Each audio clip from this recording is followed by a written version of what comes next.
हवन में स्वाहा क्यों बोला जाता है?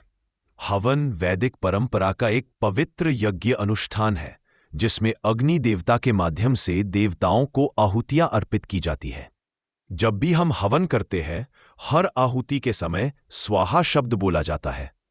यह शब्द केवल परंपरा नहीं है, बल्कि इसके पीछे गहरा आध्यात्मिक, वैदिक और वैज्ञानिक कारण भी छुपा है। स्वाहा संस्कृत शब्द है जो दो भागों से बना है। स्व अर्थ आत्मा, देवता, स्वर्ग, और आहा यानी अर्पण करना या देना। इसका शाब्दिक अर्थ है देवताओं को अर्पित करना। जब हम हवन करते हैं और आहुति डालते हैं तो स्वाहा बोलकर संकेत देते हैं कि यह सामग्री देवताओं को समर्पित है। यह एक आध्यात्मिक अनुमति है जिससे वह आहुति स्वर्गीय या दिव्य लोक में पहुंचाई जाती है। हवन में स्वाहा बोलने का धार्मिक महत्व। एक बार वैदिक अनुष्ठान का अंग स्वाहा बोलना यज्ञ विधि का अभिन्न अंग है। यजुर्वेद और सामवेद में इसका उल्लेख मिलता है कि आहुति तभी देवताओं तक पहुंचती है जब स्वाहा कहा जाए।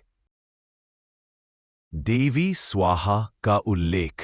हिंदू पुराणों में स्वाहा एक देवी हैं जो अग्निदेव की पत्नी मानी जाती हैं। यह माना जाता है कि जब तक स्वाहा नहीं बोला जाता, अग्निदेव वह आहुति स्वीकार नहीं करते।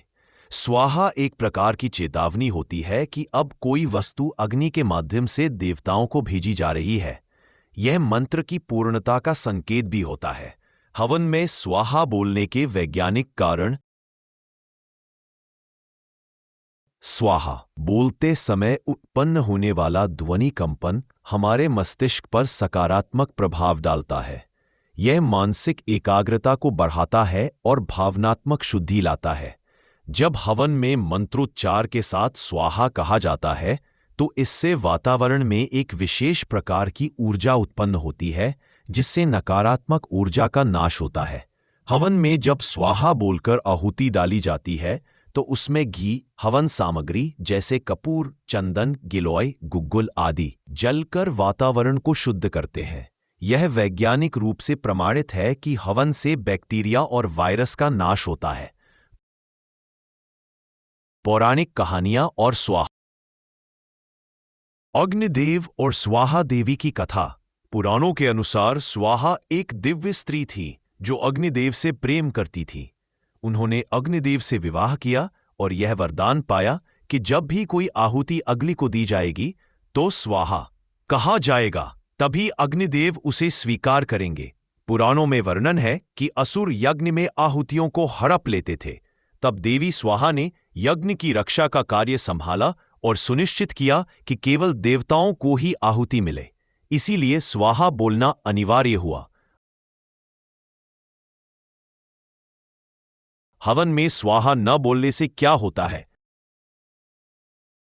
यदि हवन करते समय स्वाहा न बोला जाए तो उसे अधूरा माना जाता है। यह केवल आहुति फेंकने जैसा माना जाता है। देवता उस अर्पण को स्वीकार नहीं करते और उसका आध्यात्मिक लाभ नहीं मिलता। हवन और मंत्रों में स्वाहा का स्थान। हर मंत्र के अंत में स्वाहा जोड़ने से उसका प्रभाव बढ़ जाता है। स्वाहा एक संकेत है कि मंत्र अब पूर्ण हुआ और आहुति देवताओं को अर्पित की जा रही है। विशेष यज्ञों में अलग अलग देवताओं के नाम के साथ स्वाहा जोड़ा जाता है, जैसे ओम इंद्राय स्वाहा, ओम रुद्राय स्वाहा आदि। स्वाहा बोलने से मन एकाग्र होता है। यह ध्यान का एक माध्यम बन जाता है। यह शब्द एक वचन है कि हम अपनी इच्छाओं, क्रोध, लोभ, मोह को अग्नि में अर्पित कर रहे हैं। स्वाहा स्वाहा बोलना इस बात का प्रतीक है कि हम ईश्वर के चरणों में सब कुछ अर्पण कर रहे हैं, अपनी भावनाएं, कामनाएं और कर्म। वैज्ञानिक शोधों के अनुसार हवन के समय उत्पन्न होने वाला धुआं न केवल वायुमंडल को शुद्ध करता है, बल्कि उसमें रोगनाशक गुण भी होते हैं।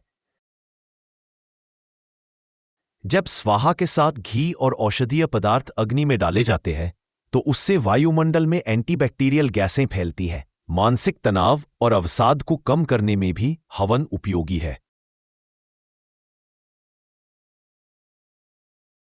स्वाहा देवताओं को दी जाने वाली आहुति के लिए कहा जाता है। स्वधा पितरों को दी जाने वाली तर्पण या आहुति के लिए बोला जाता है। यह दोनों शब्द वैदिक यज्ञ की दो महत्वपूर्ण विधाओं का प्रतिनिधित्व करते हैं।